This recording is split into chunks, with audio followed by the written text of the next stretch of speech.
Vaidaber Elohim el Moshe. Dieu a parlé à Moshe. Vayomer Elav, il lui a dit, Ani Hashem, je suis l'Éternel. Vaïra el Avraham, et je suis apparu à Avraham, Bekel Shakai, Ushmi Hashem lo nodati lahem. À Abraham, à Yitzhak et Yaakov, sous le nom de Kel Shakai, Ushmi Hashem, mon nom l'Éternel, lo nodati lahem, je ne leur ai pas fait connaître. Alors ça, c'est le premier pasouk, le premier verset de la Sidra, et nous allons l'étudier d'après le Likutei Halachot de Rabbi Nathan. Alors, Rabbi Nathan, il nous dit qu'il va nous expliquer ce verset, du moins quelques difficultés qui sont soulevées par l'étude de ce verset, d'après un midrash très connu, une explication très connue, une anecdote très connue, qui se trouve dans le Midrash Bereshit, au 8e chapitre, Midrash Rabbah. Alors, le Midrash nous dit, de la part de Rabbi Simon, au moment où Dieu a voulu créer l'homme, le premier homme, les anges du service se sont divisés par groupe. Ils se sont divisés par groupe. Alors certains de ces groupes disaient que l'homme soit créé. Alors il y avait des groupes de malachim et des groupes d'anges qui disaient que l'homme doit être créé. Par exemple, les anges qui représentaient la bonté disaient que l'homme doit être créé parce que l'homme a une bonne nature. Il a tendance à être bon envers les autres. Et les anges qui représentaient la vérité ont dit que l'homme ne doit pas être créé parce que l'homme est empli de mensonges. Qu'est-ce qu'il a fait Hachem quand les anges de la vérité ont accusé? Qu'est-ce qu'il a fait Hachem? Il a pris la vérité et il l'a jetée par terre. Il l'a jetée à terre. Comme il est dit, la vérité a été jetée à terre. Alors, donc ça ce sont les paroles du Midrash, et d'après ces paroles du Midrash, d'après ce Midrash qui a l'air assez incompréhensible, du moins on comprend quelques allusions, mais on ne sait pas qu'est-ce que ça vient faire, qu'est-ce que ça vient nous expliquer. En tout cas, d'après ce Midrash, Rabbi Nathan va expliquer le premier verset de notre Sidra. Alors, pour comprendre tout ce qu'on va dire, il faut enregistrer la règle suivante, qui est la base de ce qu'on va expliquer et qui est indispensable pour comprendre ce qu'on va expliquer. C'est que, bien que la vérité qui a accusé la création de l'homme, c'est-à-dire la vérité qui s'est dressée dans la bouche des malachim, dans la bouche des anges, c'est la vérité qui s'est opposée à la création de l'homme. Et bien qu'en fait, cette vérité, elle est soulevée des arguments vrais, et que toutes les paroles qu'elle a dit étaient vraies, parce que quand la vérité a dit que l'homme ne devait pas être créé parce qu'il était empli de mensonges, c'est vraiment la vérité. L'homme est vraiment rempli de mensonges, comme chacun peut s'en rendre compte, simplement en regardant autour de soi, et même en soi. Mais, malgré cette vérité, malgré que le fait que l'homme soit rempli de mensonges est incontestable, personne ne peut dire le contraire, malgré ça, Rabbi Nathan nous dit que la vérité elle-même s'est trompée. Dans quelle mesure elle s'est trompée? Elle s'est trompée parce que elle a dit quelque chose qui était vrai, qui était vrai incontestablement, mais vrai jusqu'à une certaine mesure, jusqu'à une certaine limite. Et au-delà de cette limite, la vérité elle-même n'a pas accès, n'a pas pu voir ce qui se passait là-bas. Et au-delà de cette limite, c'est la pensée d'Hachem lui-même, à laquelle la vérité, en tant que quelque chose de limité, en tant qu'une mesure, une qualité, n'a pas d'accès là-bas. C'est-à-dire qu'Hachem, il a une pensée privée et une pensée révélée. Dans sa pensée révélée, il y a toutes les midot, toutes les capacités, toutes les mesures, toutes les qualités avec lesquelles Hachem s'exprime vis-à-vis de ses créatures, vis-à-vis de nous et vis-à-vis du monde. Et puis, il y a l'aspect caché d'Hachem que personne ne connaît, que personne n'a pu pénétrer et que Hachem garde secret.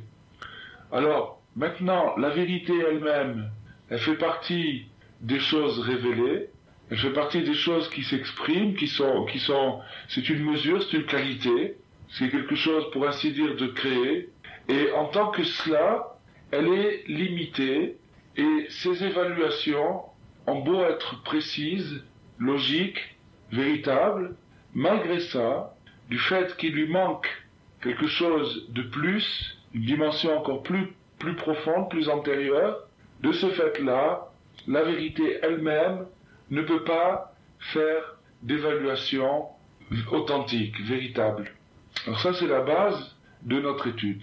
Alors maintenant, ce principe qui est fondamental et qui va nous servir à analyser bien des choses, ce principe-là, on va le retrouver précisément dans le contexte de notre sidra, c'est-à-dire un petit peu avant que la sidra commence, à la fin de la sidra précédente de Shemot, où on assiste déjà au début d'une polémique, d'une discussion entre Dieu et Moshe. C'est-à-dire qu'on voit que Dieu veut envoyer Moshe pour sauver son peuple, pour sauver Israël, et on assiste à un refus de Moshe qui résiste et qui refuse sa mission.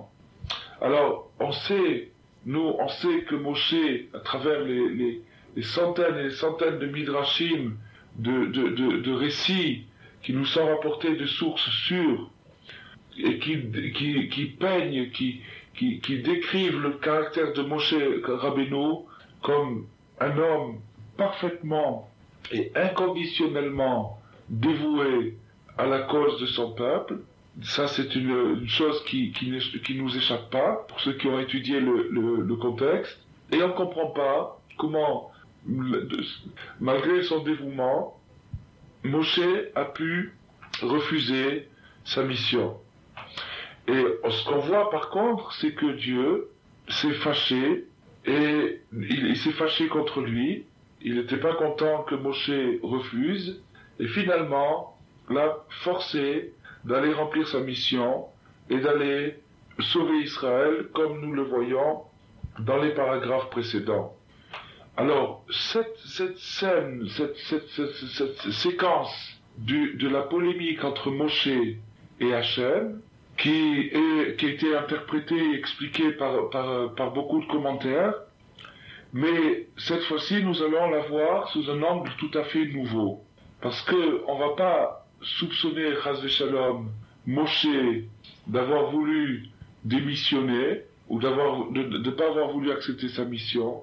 On va pas le soupçonner non plus d'avoir eu peur, ni d'avoir remis en question ou en doute les paroles d'Hachem. Mais au contraire, on va voir que c'est un autre aspect qui a motivé Moshe.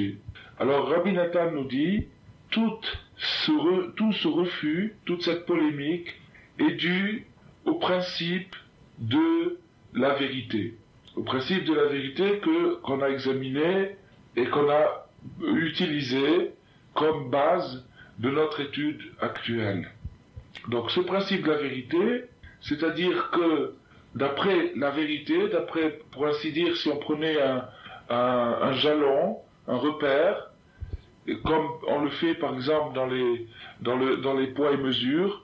Dans les poids et mesures, on sait qu'il y a ce qui s'appelle un mètre étalon, c'est-à-dire la mesure d'un mètre qui est faite dans un métal qui ne bouge jamais, à aucune température, et ce mètre étalon sert de repère pour mesurer tous les autres mètres. C'est-à-dire, on sait ce que c'est un mètre, quand on veut se référer, voir si une règle elle est juste, on va la rapporter, l'évaluer d'après ce mètre étalon, ou bien kilo, ou bien 1 litre. Toutes ces mesures-là, elles ont ce qui s'appelle un étalon, c'est-à-dire une mesure de repère qui tient lieu de juge quand on a un litige. Alors, la vérité, le émet, c'est aussi un repère, c'est le repère, et ce repère-là, lui-même, s'est opposé à la création de l'homme en disant que l'homme, non seulement il n'avait pas de repère, mais il était tout empli de fourberies, de fausseté, de mensonges, etc. Alors, donc, on revient donc à notre principe, et on applique ce principe à l'attitude de Moshe, de la manière suivante. Même les grandes tzadikim, c'est-à-dire les hommes qui sont arrivés au bout de recherches très grandes, des recherches très poussées, autant dans l'étude que dans la prière, sont arrivés à chercher, et à travailler sur eux-mêmes, jusqu'à ce qu'ils se soient débarrassés par leur travail, et par l'aide qu'ils ont reçue d'Hachem graduellement, jusqu'à ce qu'ils se soient débarrassés de beaucoup d'illusions.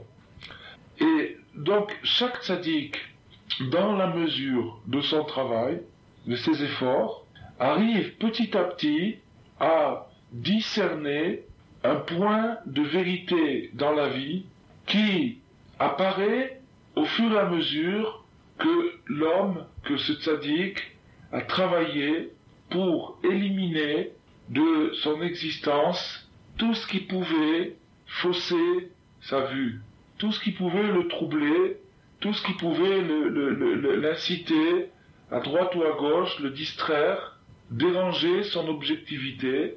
Le tzaddik a pris ces choses-là, ces éléments, les éléments gênants, et il les a éliminés petit à petit au prix de grands efforts. Parce que cette recherche de la vérité, qui est un travail de tri, de sélection sur les situations, sur les éléments de la vie, c'est une recherche qui coûte cher.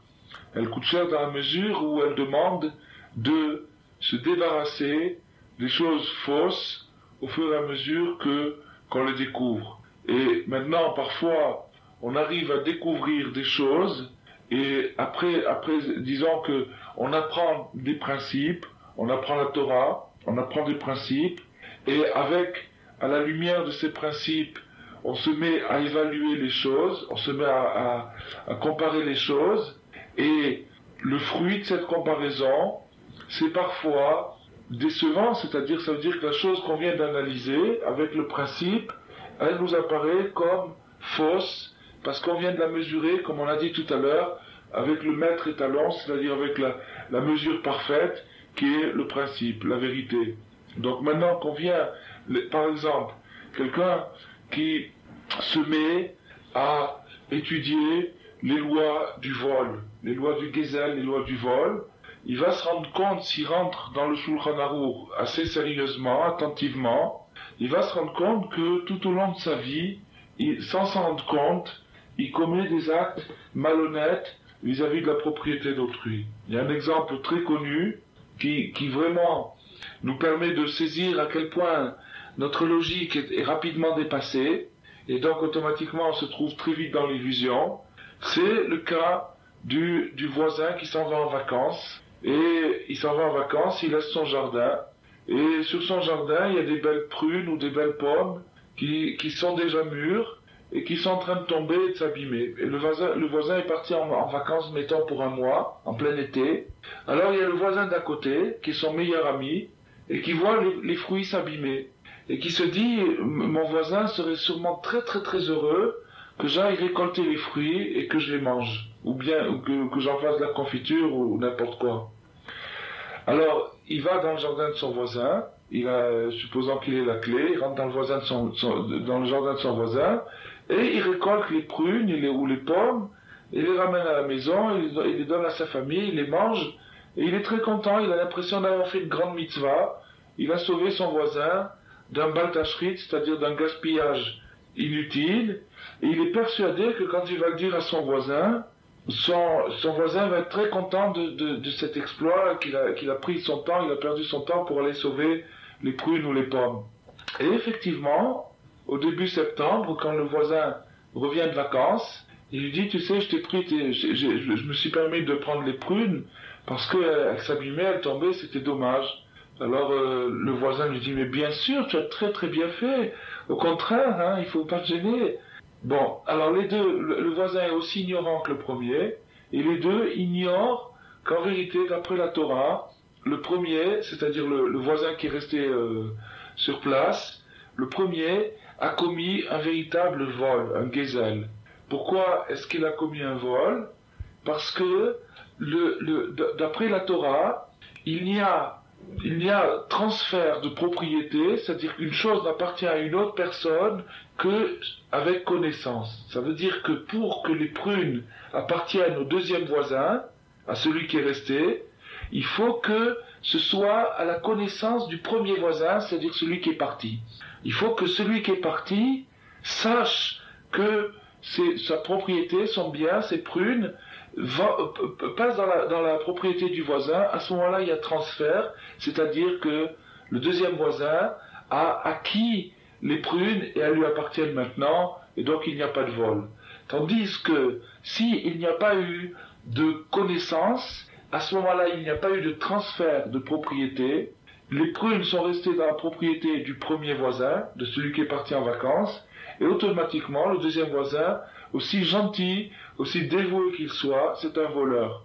D'après la Torah, d'après les critères de la Torah, c'est un voleur. Alors, ça c'est simplement un tout petit exemple parmi des centaines, sans exagération, d'autres exemples que le Shulchan Aruch énumère.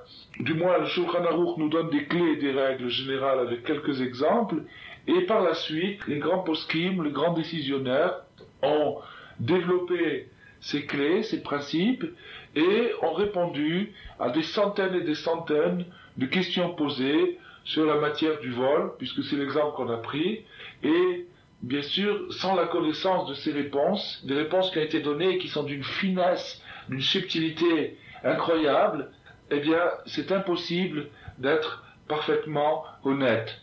Donc, on a beau avoir des sentiments honnêtes, et ne vouloir léser personne, ni voler personne, et vouloir respecter la propriété d'autrui, si on n'a pas une connaissance parfaite de la halakha, c'est-à-dire de la manière dont Dieu, qui est la perfection, conçoit le vol, conçoit l'honnêteté, conçoit le transfert de la propriété, conçoit la notion de la propriété, si on n'a pas cette connaissance, on est obligé, pour ainsi dire, de trébucher dans des erreurs, dans des fautes, et même dans des péchés, dans des transgressions. Tout en étant parfaitement honnête, entre guillemets, c'est-à-dire en étant bien intentionné.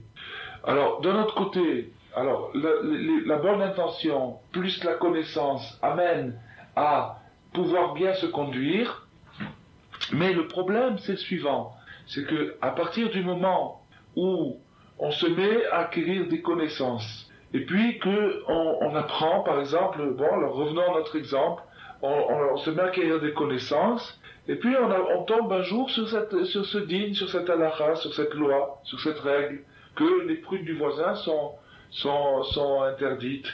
Alors là, le problème se pose à l'envers. Qu'est-ce qu'il va penser de moi? Qu'est-ce que le voisin va penser de moi si je lui récolte pas ses prunes? Il va penser que que je m'en fiche, que je suis pas dévoué, je suis pas un ami, que je cherche pas à rendre service, que je suis un mauvais voisin finalement. Je suis pas allé prendre ses prunes, je suis pas allé manger ses prunes, puisque lui ignore aussi cette loi-là.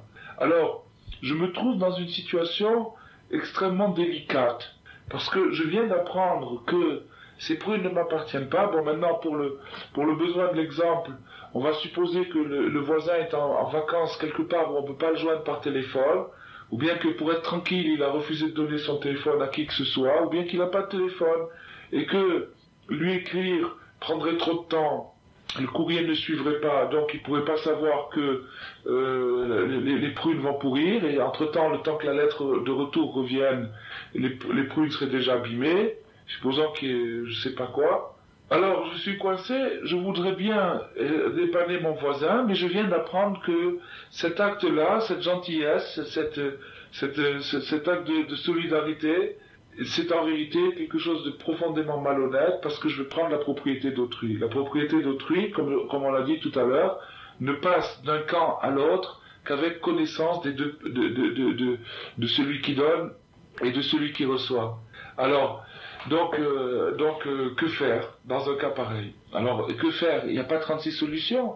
S'il n'y a pas de téléphone, il n'y a pas de lettre, il n'y a rien, il n'y a pas moyen de contacter le voisin, et je sais qu'il est interdit d'aller prendre ses prunes sans sa connaissance, eh bien, la seule chose à faire, c'est de ne pas les prendre.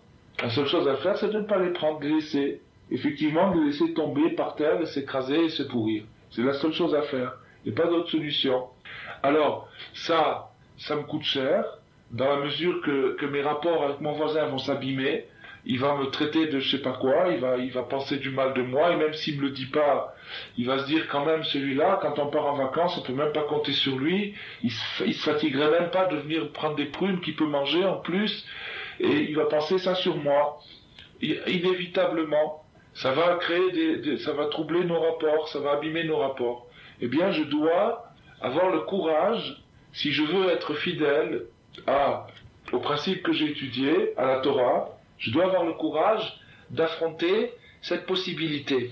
Entre parenthèses, et c'est une parenthèse importante, si on se rend compte que la vie est peuplée de ce genre d'exemples, c'est simplement un exemple qu'on a pris dans la vie courante, qui peut se produire tous les jours, et la vie est peuplée de ce genre, bourrée de ce genre d'exemples, où on est pris dans des alternatives très très très gênantes, très inconfortables, comme celles qu'on a décrites. Il faut savoir que, en vérité, la plupart du temps, mais ça c'est une parenthèse, hein, ça n'a pas un rapport direct avec le principe qu'on étudie, seulement c'est une parenthèse très importante parce que ça se produit souvent. Et si dans la vie on rencontre très souvent des alternatives comme ça, où il nous semble que la Torah nous pose dans une situation un peu cruelle, c'est-à-dire que d'un côté il y a le din, la loi, et de l'autre côté il y a une catastrophe, et si je transgresse la loi, j'évite la catastrophe, et si je veux pas transgresser la loi, alors j'évite pas la catastrophe, je cours au devant de la catastrophe, et j'abîme quelque chose. Il faut savoir que, en vérité, il y a toujours une troisième possibilité. Il y a toujours une troisième possibilité, c'est-à-dire une solution, une manière d'arriver à la solution qu'on souhaiterait, c'est-à-dire à une conciliation des deux opposés, une conciliation heureuse des deux opposés, qui n'est pas toujours à 100% pour la réussite des deux côtés, mais qui au moins amène quelque chose où on sauve les principes, et seulement, comme par exemple dans le cas qu'on a dit, où on arrive à sans transgresser le din, on arrive aussi à ne pas froisser la sensibilité du voisin, mais cette troisième solution n'apparaît qu'avec beaucoup de prières. C'est-à-dire qu'il faut se tourner constamment vers Hachem pour demander que dans toutes nos actions apparaisse cette troisième solution. Et ça, c'est la réussite dans la vie dépend de ça. C'est que la vie n'est faite que de contradictions et d'alternatives, et de choix qui sont parfois très douloureux et qui nous posent, comme dans le cas qu'on a donné, devant des dilemmes. On se demande qu'est-ce qu'il faut faire, et des deux côtés on voit du bien. Alors après on commence à se raconter des histoires, quand on veut justifier sa faiblesse, on commence à se raconter des histoires, on commence à se dire mais je le fais pour ceci ou je le fais pour cela, etc. Et on s'empêtre dans des résultats, dans des solutions qui parfois, malheureusement, nous font perdre des deux côtés. Alors là c'est vraiment dommage. Et dans le meilleur des cas, si on a du courage, alors ça nous fait perdre que d'un côté, mais c'est vraiment dommage parce qu'on a perdu. Alors la solution, la troisième solution, celle qui réconcilie, qui n'est pas toujours évidente et qui est presque toujours cachée, ne peut apparaître qu'avec beaucoup de prières. C'est-à-dire que Hachem a créé son monde de telle façon que dans ce monde-là, la troisième solution est cachée. Elle n'est pas évidente, elle n'est pas apparente. Et comme par exemple on voit on voit des fois la seule façon de faire plaisir à quelqu'un, ça serait de transgresser pour lui la Torah et de faire quelque chose pour lui, de faire pour lui quelque chose d'interdit. Et alors on se dit, mais voilà, est-ce que le devoir de faire plaisir à son prochain n'est pas primordial? Et donc on se place déjà dans une situation très très très très ambiguë, et on risque avec ça d'atterrir là où notre préjugé aurait préféré, c'est-à-dire ce qui nous arrange le mieux. Et ça c'est dommage, parce qu'on va sacrifier la vérité à l'intérêt. Alors que il existe sûrement une troisième dimension, une troisième solution, celle qu'on n'a pas prévue. Par exemple, que en allant chercher du pain, toujours pour prendre l'exemple du voisin en vacances, on rencontre un autre voisin qui lui va justement partir demain et qui va dans la même région et qui rencontrera l'autre voisin. Alors on le demande, excuse-moi de te déranger, je pourrais avoir la gentillesse de dire à un tel qu'il y a ces plumes qui s'abîment, est-ce qu'il me donne l'autorisation de les cueillir? Il a quand même donné un coup de fil. Alors là, on aura l'air un peu ridicule parce que la plupart des gens ne se cassent pas la tête tellement que ça. Mais ça fait rien, ça on peut passer là-dessus. En tout cas, en attendant, on a sauvé les deux, on a sauvé l'amitié, on a sauvé l'honnêteté. Mais pour rencontrer ce voisin, naturellement, ça a quelque chose du miracle, ça tient du miracle, où on ne rencontre pas toujours des voisins, il n'y a pas toujours cette solution miraculeuse. Alors, l'enseignement fondamental de la chassidoute nous enseigne qu'il n'y a pas moyen de faire apparaître dans la vie cette troisième dimension, la dimension miraculeuse, seulement par la prière. En demandant beaucoup à Hachem, en étant branché en permanence sur Hachem, c'est-à-dire en sachant que toutes les solutions viennent de lui et qu'on ne peut pas arriver à quelque chose d'harmonieux sans lui. Alors ça, c'était une parenthèse qui mérite réflexion. Revenons à notre sujet, c'est que les tzadikim, eux, sont arrivés à trouver la vérité à force de travail, c'est-à-dire qu'ils ont travaillé sur eux-mêmes, et chaque fois qu'il y avait une solution délicate, un problème délicat, ou comme le cas qu'on a cité, ils ont eu le courage de prendre la solution que leur conscience leur guidait. C'est-à-dire ce que leur conscience leur dictait, ils ont agi en fonction de ce que leur conscience leur disait. Ils n'ont pas cherché la facilité, ils n'ont pas cherché le confort, ils n'ont pas cherché ce qui les arrangeait, ils ont cherché ce qui était vrai. Et maintenant, eux non plus, même toute sadikim qu'ils puissent être, eux non plus, dès le début, Hachem ne leur a pas toujours envoyé la troisième solution qui concilie tous les deux éléments, et parfois ils ont été obligés de se trouver dans des situations que ton salut peut venir en une seconde. Si l'égoïsme doit me tuer, c'est pas grave, je me relèverai pour la résurrection des morts. Il a dit ça avec une très très grande bras. Il a dit ça avec une très très grande bras. Alors quand le petit Ishva a entendu ça, il s'est mis à pleurer, il a dit à son grand-père, et quoi du bien et du mal, c'est-à-dire le grand-père lui a répondu, toi, tu as déjà reçu ta part, tu n'as pas crainte du vivant jusqu'à Mashiach. C'est ça le grand-père. Grand-père, il a dit, toi, tu as déjà reçu ta part, tu vivras jusqu'à Mashiach. Il a déjà dépassé le niveau grossier, il n'est plus tenté. Alors qu'il venait maintenant de rentrer dans les temps de la mort. Mais le camp d'Auschwitz c'était un camp d'extermination. C'est dans un deuxième plan. Bon, donc ils sont restés du mercredi jusqu'au Shabbat, ils sont restés Shabbat 7h du matin.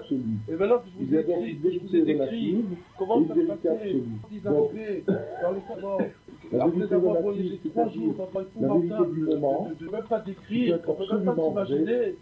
Alors, quand ils arrivaient là-bas, la vérité absolue, c'est la vérité d'Hachem. Ils arrivaient là-bas, ensemble, la vérité objective, tout de suite, la vérité le moral. Le moral était cassé, alors, il sentait la mort, lorsqu'il a il était complètement découragé. d'accepter sa mission, c'est que dans Moshe ils sont Rabbeinu, allés à l'avant avec la plus grande dignité, en mettant leur blanc et savait en, la vérité. entre parenthèses, je vous raconte une autre histoire. Bien la Avec situation. à peu près de la même Il sorte. savait que Une c'était petite très parenthèse, dur il y avait un rave d'aller sauver Israël qui était en et de Pologne, faire à Lublin, un salut, une ce rédemption rave-là, qui sous soit les yeux des nazis, il a continué à faire de l'activisme, à s'occuper des juifs, à faire des shiurim, à faire des trucs, à faire des tfilotes, à faire des...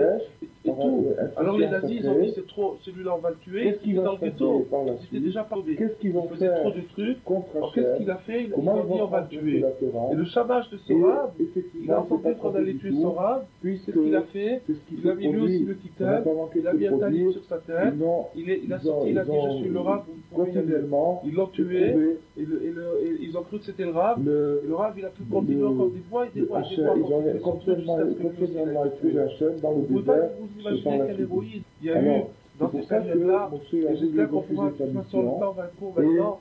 On devra donc faire une deuxième séance pour reparler de ça, parce qu'il faut tirer des conclusions là-dessus. On va continuer maintenant l'histoire. À 8h du matin, il a appuyé sur la modestie, c'est-à-dire ils ont ouvert les wagons, il a voulu ils ont séparé les femmes, et il y avait là-bas attribuer la suite des événements, c'est-à-dire les égarements d'Israël, les échecs à gauche, partiels de la mission, et à droite, à sa modestie, c'est-à-dire à ses limites, en disant qui suis-je pour pouvoir sauver Israël. Mais tous les vieux, tous ceux qui étaient fatigués, tout ça, allez, ensuite il est tué, et tous ceux qui pouvaient travailler, il les mettait de côté. Alors lui, une politique, des chaleurs, mais au contraire, à se faufiler, il est travailleur, ils n'ont pas vu ses mains, il avait des mains qui étaient complètement paralysées, ils n'ont pas vu ses mains, alors comme il avait l'air jeune, ils l'ont laissé passer parmi les travailleurs.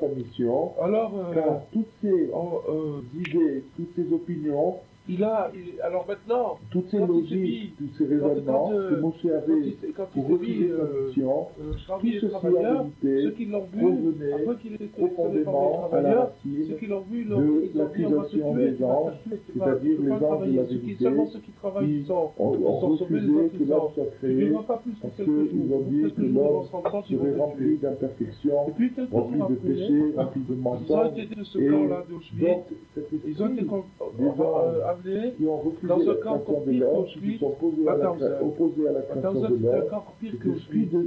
des Et de anges là-bas, existe ils sont encore revenus dans un aujourd'hui, autre camp qui il s'appelait existe Belge. dans toutes les générations, Et je vous signale et que il les y a Américains dans n'ont pas l'esprit voulu des gens qui cherchent pour et sauver qui arrivent à des centaines de ce milliers de degré-là, juifs. Mais par contre, les c'est-à-dire Allemands ont qui gaspillé ont des tonnes dépassé et des tonnes de bagnoles la pour tuer moyenne les juifs. Parce que ces habituelle, trains-là qui couraient, il y et avait, qui comme je arrivent vous ai dit, 3-4 trains qui quittaient chaque jour. à leur vie. évaluer, Et donc, dans le avoir un sens sens de la opposé qui vérité. revenait aussi. Et donc, Alors, ces trains, ils ce paralysaient sont des littéralement grands le réseau. fatigués Les Allemands, ils préféraient perdre la guerre. qui après beaucoup de fatigue, comme on a expliqué, après beaucoup de courage, d'héroïsme, alors ils sont sont arrivés arrivés à dimanche quelque chose de clair dans dans la ce vie. camp-là de Belge. Malgré Et le ça, travail se trouvait cette clarté n'est pas encore limpide, elle n'est il pas fallait encore travailler parfaite. à 5 km du Parce jour. que ils Et ces 7 reçoivent à ce kilomètres, c'était des moment-là cailloux, 5 l'esprit kilomètres des de anges, cailloux. c'est-à-dire Donc, qu'ils quand se il a mettent à commencé, raisonner comme et des la veille, on anges, lui et se avait volé disent ses puisque chaussures, l'homme est et plein comme de il avait volé mensonges, ses à chaussures, quoi bon le quand il a créer? commencé à Ils marcher finissent par eux-mêmes se sur les retourner cailloux, les contre la cailloux lui ont création de ouvert les l'homme pieds qui déjà parce qu'ils paralysés, voient et ça lui a coupé les pieds. les imperfections de l'homme. Il a C'est le commencé à cas s'éveiller. de, par exemple, Et Rabbi Shimon Bar Yochai Il et fallait son fils, travailler. quand ils sont Il n'avait sortis la plus première aucune fois force, de la il n'avait grotte, aucune force, il où pouvait ils pas étaient tenir. enfermés, Alors, cachés, où ils il étudiaient tombait pendant sur un 13 ans la capot qui était Torah, gentil. la plus Il y avait grande des capots qui sainteté, étaient dans la gentils, plus il y avait des grande capots qui étaient pureté. méchants. Ce Et quand capot-là, ils il sont était sortis, gentil. ils n'ont pas supporté Hein? le spectacle de l'humanité. Ah, non, Ils c'est n'ont pas pas un supporté caporal. de voir les Le gens capot, vachement surveillant. intéressés par leurs C'était un intérêts, surveillant. courir derrière leur Était matérialisme général. et oublier la Torah. Ils n'ont pas C'était choisi supporté par ça. les Allemands. Alors ce fait de surveiller pas, et les autres Hachem juifs. n'était pas d'accord Mais du tout, pourquoi il il aurait était pu continuer choisi? dans la En grotte général, maintenant. c'était des volontaires. C'était un type Hachem n'est pas qui du voulait tout, gagner une porte de il y a terre une de autre plus. dimension, On lui une donnait vérité une porte de terre de absolue qui plus, est ou au-delà alors de il ça. dormait sur Effectivement, une planche au lieu de un homme dormir qui par court terre. derrière les On leur donnait un bêtises, petit cavode, un qui petit court truc en derrière plus. les Et plaisirs avec ça, ils étaient matériels capots. et des Et en général, frivolités, ces des capots, stupidités, bien sûr qu'il n'est pas du tout dans l'esprit de la création, que Hachem n'a pas créé l'homme pour ça. Il a En tout créé cas, pour ce ça capot, des il était animaux. gentil. Les Il a hommes, dit, il n'a pas créé pour tu ça.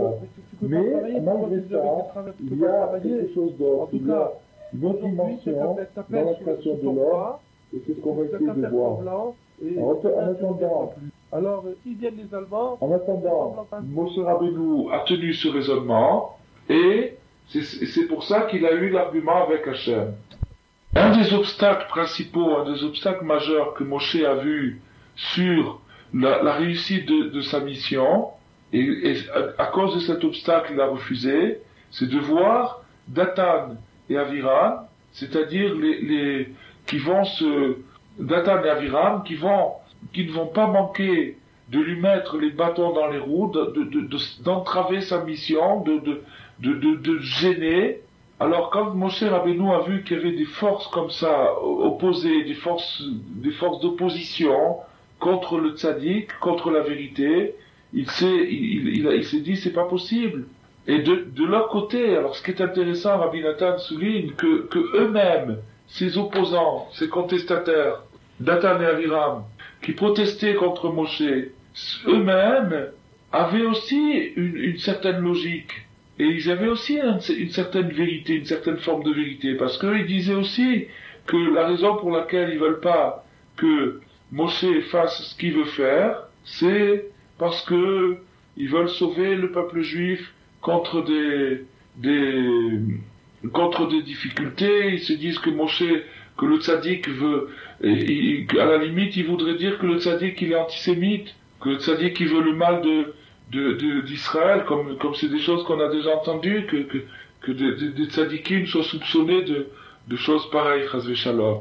Alors eux, donc c'est ça qu'ils pensaient. Ils pensaient que Moshe Rabbeinu c'était l'ennemi du peuple juif. Ils pensaient que Moshe Rabbeinu il voulait le mal du peuple juif, il voulait les embarquer dans une aventure, dans un désert, dans un truc. Alors qu'en fait, si, chas v'shalom, Moshe Rabbeinu n'avait pas fait sortir le peuple juif d'exil, on n'entendrait plus parler du tout du peuple juif, ce serait une tribu qui serait déjà éteinte depuis des millénaires, et au contraire, Moshe Rabbeinu, comme on l'a vu, a vraiment sauvé le peuple juif. Mais eux, dans leur pensée à eux, il fallait sauver les juifs de Moshe. Alors, on voit de ça que même les gens les plus pervertis et les plus corrompus ont toujours une forme de logique et une forme d'honnêteté, ils ont des principes, et d'après leurs principes, qui se basent toujours sur quelque chose de vrai, soit sur une observation, soit sur une statistique, soit sur une impression, une sensation, mais quelque chose de vrai, et à partir de cette chose de vrai, ils font toute une construction qui est donc parfaitement logique, puisqu'elle est basée sur du vrai, mais qui en vérité est fausse, parce que la base sur laquelle ils ont appuyé toute la construction, elle est elle-même très très très très partielle. Elle est très très partielle, comme on voit par exemple pour Pharaon, qui lui-même a dit, quand Moshe Rabbeinu a commencé à faire son travail de sauvetage, qu'est-ce qu'il a dit? Pharaon, il a dit, donnez-leur plus de travail, et comme ça, ils ne s'occuperont pas de choses mensongères. Donc Pharaon, qui était le mensonge incarné, la malhonnêteté incarnée, le vice, la corruption incarnée, lui-même s'est permis de baser son argumentation, c'est-à-dire l'exploitation du peuple juif, sur la notion de vérité et de mensonge. Alors, donc on voit que jusqu'au fin fond du mal, de la corruption, il existe encore une notion de vérité, une notion de logique, et on le retrouve très très très bien, très clairement dans Pharaon et dans les contestataires, dans Datan et Aviram, et c'est une chose qui traîne, qui roule de génération en génération, et qu'on rencontre dans toutes les choses. C'est-à-dire que partout, dans chaque génération, il existe toujours un groupe de tzadikim qui veulent sauver le peuple juif, qui veulent arracher le peuple juif à l'exil, c'est-à-dire à la soumission que le peuple juif a aux influences, aux forces étrangères, aux forces de la Touma, et ces tzadikim-là veulent sauver le peuple juif de ces griffes, de faire sortir le peuple juif de cette touma, et il existe toujours aussi un groupe de gens qui veulent au contraire induire le peuple juif en erreur et l'amener vers la touma, vers l'assimilation, vers la déviation. Et ce groupe-là qui veulent amener le peuple juif vers la déviation, vers l'assimilation, maquille, déguise toujours ses intentions avec des arguments logiques et des arguments même de Torah, comme on l'a vu malheureusement dans des dizaines et des centaines de cas dans chaque génération. Car le rachat, c'est-à-dire l'homme corrompu, le rachat il se définit parce que c'est celui qui veut pas réagir, qui veut pas faire le bien, qui se laisse aller à ses intérêts, sans chercher la vérité, comme c'est le cas de Datan et Aviran, etc. Quand il viendra contester le tzaddik avec une audace et un culot incroyable, il fera semblant d'être ému par le sort de ses frères, c'est-à-dire qu'il imitera les attitudes du tzaddik, il imitera ça, comme si ce qui l'intéressait à lui c'était seulement le salut du peuple juif et rien d'autre, alors qu'en vérité c'est tout simplement la jalousie qui le motive et la haine qu'il a contre la réussite du tzaddik. Alors ça on le rencontre dans toutes les générations comme on a dit, et cette mauvaise audace, ce culot, cette effronterie quand les opposants, les contestataires du tzaddik, on la trouve toujours, on la rencontre toujours, et c'est ça qui a fait hésiter Moshe Rabbeinu, parce que les tzaddikim eux-mêmes peuvent faire une erreur à cause du fait que justement ils voient que dans le peuple juif il se trouve des individus pareils, des individus comme Datan et Aviran, et ça, au moment où ils se mettent à juger l'ensemble par rapport à ces cas, à ces exceptions, et alors à ce moment-là ils font une erreur. Ils font une erreur parce que ils sont à ce moment-là possédés par l'esprit des anges, qui est un esprit de vérité, mais pas de vérité absolue. La vérité jusqu'à un certain degré, jusqu'au degré des anges. Mais au degré d'Hachem, il y a une autre dimension, et cette dimension-là, elle demande que Moshe aille faire sa mission, qu'il aille sauver les Juifs, et ça c'est conforme à la volonté d'Hachem, à la vérité absolue, à ce que Hachem voit de la fin de l'histoire. Alors, c'est ça qu'on voit dans notre Sidra, et c'est ça c'est tout l'ensemble s'explique très bien par ce principe. Et si on analyse attentivement les versets qui nous parlent de ça, Vaidaber Elohim al Moshe Vayomer elav ani Hashem, Elohim qui est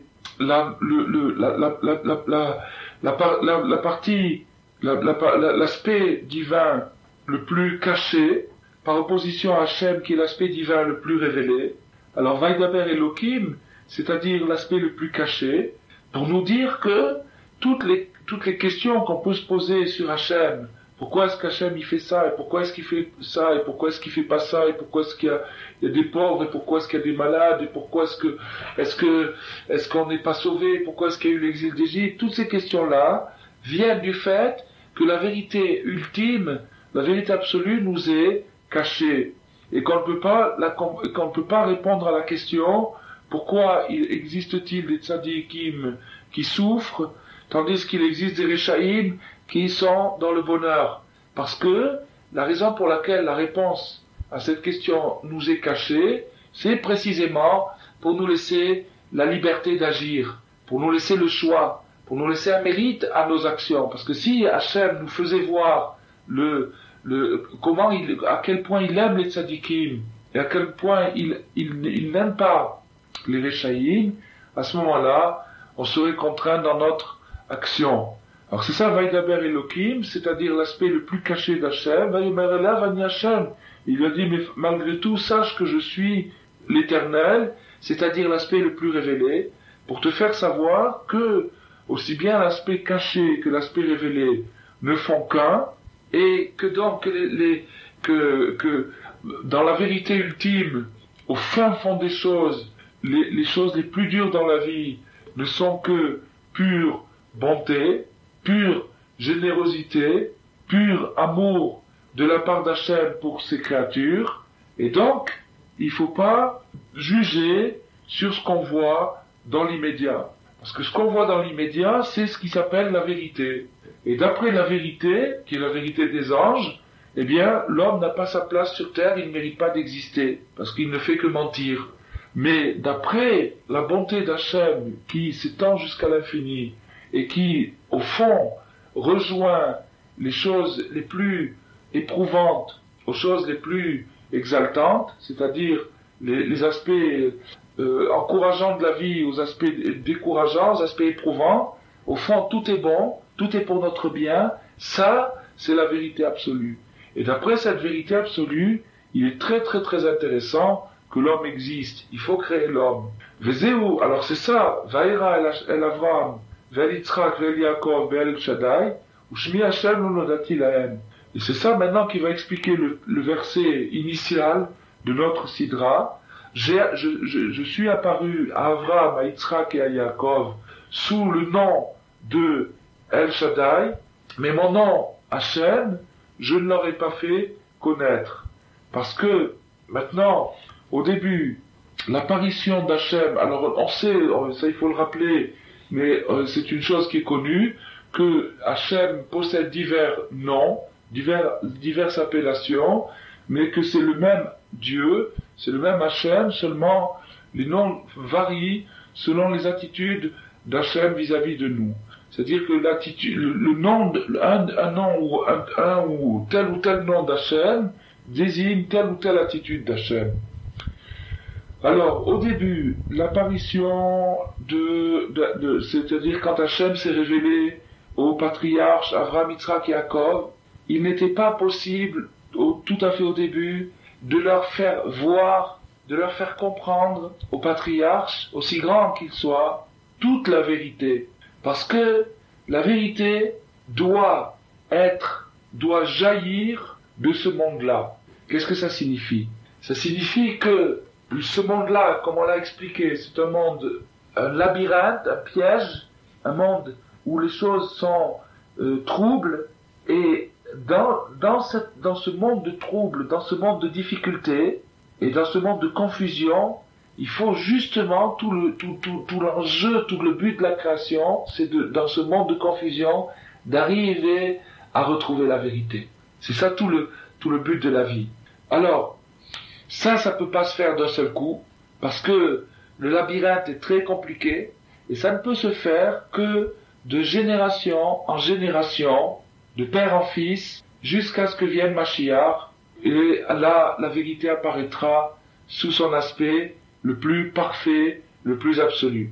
Parce que Dieu est un, son nom est un, et ça c'est la vérité, que tout est bon, que tout est bien, que tout est sacré, c'est-à-dire que tout ce qui a pu paraître dur dans notre vie, en vérité était pour notre bien, mais de notre côté à nous, bien que ça soit la vérité absolue et la vérité ultime, et qu'on ne soit pas encore arrivé à ça d'une manière parfaite, mais de l'autre côté à nous, c'est par rapport à nous qu'il y a des différences. C'est par rapport à la manière dont on capte Hachem qu'il y a des différences. Et maintenant, les différences, et d'ailleurs ça explique les différences entre groupes, même des groupes qui ont le même but, c'est-à-dire des groupes qui recherchent la même vérité, la vérité de la Torah. On va voir que ce groupe arrive avec telle forme de vérité, et un autre groupe arrive avec telle forme de vérité. Tel groupe va dire il faut mettre l'accent sur ce point, et un autre groupe va dire sur un autre point il faut mettre l'accent. Chacun va défendre une parcelle de vérité, et il va avoir parfois l'impression que l'autre se trompe complètement parce qu'il n'a pas sa vérité. En vérité, tous les deux ont raison dans la mesure où ils ont raison, c'est-à-dire sur les points véritables qu'ils ont réussi à trouver, ils ont raison, mais c'est pas toute la vérité, puisque le morceau, la proportion de vérité que on peut découvrir dépend de nos efforts, et que naturellement, un homme moyen ne peut pas développer tant d'efforts dans sa vie qu'il arriverait à découvrir toute la vérité. C'est arrivé pour de très très grands tzadikim d'arriver à englober la vérité dans son ensemble, c'est-à-dire toute la Torah, comme par exemple Rabbi Yehuda Nassi, Rabbi Shimon Bar Yochai, Rashi, des gens comme ça qui ont réussi à une vérité globale de toute la Torah, mais ça c'est extrêmement rare, même c'est dans plusieurs générations on en rencontre un seul. Et en attendant, dans les générations, chacun, même ceux même les tzadikim, même ceux qui servent Hachem, qui se fatiguent pour ça, eux arrivent à des fragments de vérité qui sont purs mais qui sont fragmentaires selon leur travail. Comme il est dit dans le Zohar, que le Zohar interprète, explique le verset de Michelet, des Proverbes, où il est dit Noda Bashe'arim Ba'ala, son mari est connu dans les portes. Le Zohar dit L'echol chad kefum ma de meshaer belibé. Chacun selon l'estimation de son cœur, chacun selon son intuition, c'est-à-dire chacun selon le canal, le chemin dans lequel il a placé sa recherche d'Hachem, c'est-à-dire la spécialité, pour ainsi dire, qu'il s'est fixée et qui est sa recherche personnelle. Et lui, selon ça, c'est comme ça qu'il connaît Hachem. Alors donc, la recherche de la vérité dépend des efforts de chacun, et selon les efforts que j'ai faits, c'est ça que je vais découvrir d'Hachem, comme le Zohar l'explique très bien dans plusieurs endroits. Le Zohar nous dit que il existe dans la stature de la Torah des membres, des parties, et il existe des gens qui s'occupent des mains, des gens qui s'occupent des pieds. Il existe des gens qui s'occupent de la halacha, il existe des gens qui s'occupent de la Haggadah, il existe des gens qui s'occupent de la Kabbalah, il existe des gens qui s'occupent du social, des mitzvot, de s'occuper des pauvres. Il existe toutes sortes de gens, et tout ça c'est des aspects d'Hachem, c'est-à-dire que chacun dans la spécialité à laquelle il s'est attaché va découvrir Hachem sous un aspect, mais ça sera un aspect partiel. Alors, maintenant, selon l'aspect, la spécialité à laquelle on s'est consacré, on va découvrir Hachem sous un certain nom. Il va porter tel ou tel nom. Le nom qu'Hachem va porter, comme on l'a dit tout à l'heure, c'est l'attitude. Mais l'attitude d'Hachem vis-à-vis de nous, c'est la nôtre vis-à-vis de lui, c'est-à-dire comme nous on agit envers lui, lui agit envers nous. Donc si on le cherche par exemple sous l'angle du chesed, c'est la qualité du chesed, le nom d'Hachem du chesed qui va se révéler à nous. Et c'est pour ça qu'il existe 7 noms qui ne sont pas effacés, c'est-à-dire qu'on n'a pas le droit, 7 noms d'Hachem qui n'ont pas le droit sous aucun prétexte d'être effacés, et dans ces noms-là, il existe des degrés, des définitions, des ponctuations, il existe beaucoup de choses. Maintenant, le Shem Havayé, le tétragramme, qui est composé de 4 lettres, Yudke Vavke, est au-dessus de tous ces noms, et s'appelle Shem Ha'etzem, c'est-à-dire le nom intrinsèque. Mais les autres noms, qui sont des noms d'Hachem et qu'on n'a pas le droit d'effacer, c'est-à-dire qu'ils ont un caractère très sacré, sont des noms que Hachem révèle aux tzadikim afin qu'ils puissent le connaître. Alors, donc ça explique bien le début de cette sidra où la Torah nous dit que Hachem est apparu à Avraham, Yitzhak et Yaakov sous tel ou tel nom, et le nom Kel Shakai est un nom de très grande force, mais c'est un nom qui correspond aussi au degré des anges.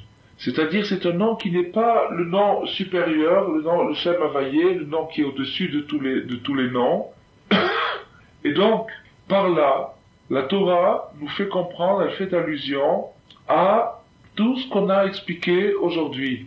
C'est-à-dire que il y a la vérité des anges et la vérité absolue, c'est-à-dire la vérité d'Hachem. C'est-à-dire que quand Hachem a dit à Moshe que il était apparu aux ancêtres, aux patriarches, sous le nom de Kel Shakai, ça signifie que, au degré des patriarches et de leur recherche, qui est aussi intense et aussi grande qu'elle était, malgré ça, ils ne sont arrivés qu'à la découverte de la vérité des anges, ce qui est déjà énorme et qui demande des sacrifices énormes, comme on le voit dans les Midrashim qui nous parlent d'Avraham, Yitzhak et Yaakov. Mais malgré ça, ils ne sont pas encore arrivés à la révélation que Hachem veut donner à Moshe. Hachem veut initier Moshe Rabbeinu à sa vérité à lui. C'est-à-dire qu'il veut lui faire comprendre que la création de l'homme est valable, que l'homme est possible, que l'homme est intéressant, c'est-à-dire qu'il va arriver à quelque chose, que finalement il va s'en sortir. Ça, c'est ce que Hachem veut apprendre à Moshe Rabbeinu, et qui n'est pas du tout évident, même pour un grand tzaddik. Parce que maintenant, ce qu'on fait, c'est qu'on en parle. Seulement, Moshe Rabbeinu, lui, il l'a vécu. Nous, on en parle, on évoque la théorie, le principe, c'est bien. C'est très utile pour nous parce que ça nous permet de voir que dans toutes les étapes de notre vie, il y a des degrés où on est, pour ainsi dire, comparable au patriarche, et il y a des degrés où on est comparable à Moshe. C'est-à-dire qu'il y a des moments où la vérité qu'on a trouvée, aussi brillante soit-elle, elle élimine les autres, elle élimine notre entourage, elle nous fait prendre des armes contre notre entourage et elle nous fait dire que les gens sont pas valables et qu'ils valent pas qu'à la limite il fallait pas qu'ils soient créés. Et puis il arrive des moments où si on continue, si on persévère, on peut être initié à son degré à la vérité de Moshe Rabbeinu, c'est-à-dire que Hachem nous fasse sentir et nous fasse voir que la création de l'homme est valable. Et ça c'est vrai aussi, c'est vrai pour notre jugement vis-à-vis des autres, mais c'est vrai aussi pour notre jugement vis-à-vis de soi-même. C'est-à-dire que maintenant, il arrive dans notre cheminement, dans notre progression personnelle, il arrive que, étant donné qu'on a étudié et qu'on s'est raffiné par l'étude, on est arrivé à une conscience plus claire et d'après cette conscience, cette conscience, elle nous sert de miroir, on commence à s'analyser soi-même.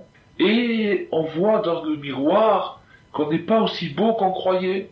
On voit dans le miroir, c'est-à-dire dans la conscience qu'on a acquis, qu'on n'est pas aussi charmant et aussi ravissant qu'on croyait. Alors, on finit par se décourager et on se dit, il aurait mieux fallu que je ne sois pas créé. Il aurait mieux valu que, ou Chas v'Shalom, on peut même se dire, il aurait mieux valu que je me rapproche pas d'Hachem, que je reste comme tout le monde, que je me casse pas la tête, parce que finalement, si c'est pour arriver à ce résultat, ça valait pas la peine. Alors, il faut savoir, et c'est ça une des leçons qu'on apprend de l'étude d'aujourd'hui, que ça c'est une grande erreur. C'est l'erreur des anges. C'est-à-dire, c'est ne voir Hachem que sous l'aspect limité des anges. C'est-à-dire la vérité partielle, qui est vraie. C'est vrai que si on se voit dans le miroir de la Torah et qu'on voit qu'on n'a pas un visage tellement reluisant, ou même au contraire qu'on se trouve assez antipathique, c'est peut-être vrai, mais il faut savoir qu'il y a une vérité absolue.